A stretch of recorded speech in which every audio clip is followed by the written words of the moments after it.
cœur de l'agglomération Meuse-Grand Sud, des femmes, des hommes sont quotidiennement à votre service. Bienvenue dans votre chronique. Gros plan sur le projet de réhabilitation du quartier de la Libération à Bar-le-Duc. Ce sont de gros travaux et une transformation du quartier que vont voir les habitants, avec une requalification de l'offre des logements, la création d'espaces de mobilité, le renforcement de l'animation et la valorisation d'un espace verdoyant.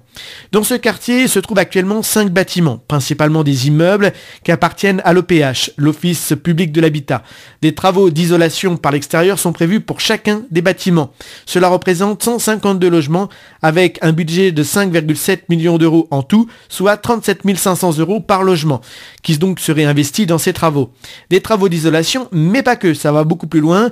Il s'agira aussi de remplacer des menuiseries avec des volets roulants et électriques, la transformation des loggias en une extension de la salle de bain et la démolition des sas d'entrée est aussi prévue.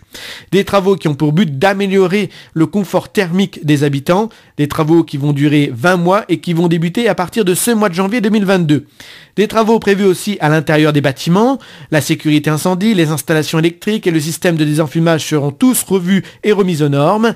Un robinet thermostatique sera posé sur les radiateurs et la vidéoprotection sera elle aussi mise en place pour sécuriser l'accès au bâtiment. En termes d'aménagement urbain, on retiendra surtout que le cheminement des piétons et des voitures seront dissociés. Ainsi, une piste cyclable sera même créée pour rejoindre la passerelle de 32 mètres de long qui sera prochainement changée. Travaux prévus entre février et septembre 2022. Des places de stationnement seront optimisées autour des immeubles et leur nombre sera augmenté, passant de 198 à 292. Au chapitre de l'animation, le City-Stade sera modernisé, la construction d'un hall bouliste est prévue, le skatepark devrait être déplacé vers la côte Sainte-Catherine, alors qu'une piste de pump track est prévue. C'est une piste de vélo très rapide et très vallonnée, un peu à l'image d'une piste déjà existante à Verdun. Diverses plantations et la création de noues sont aussi prévues, incluant la mise en place de conteneurs semi-enterrés. Retrouvez votre chronique au cœur de l'agglomération Bar-le-Duc-Sud-Meuse tous les jours sur Meuse FM et en replay à partir de ce vendredi 6h sur notre site internet www.meuse-fm.com.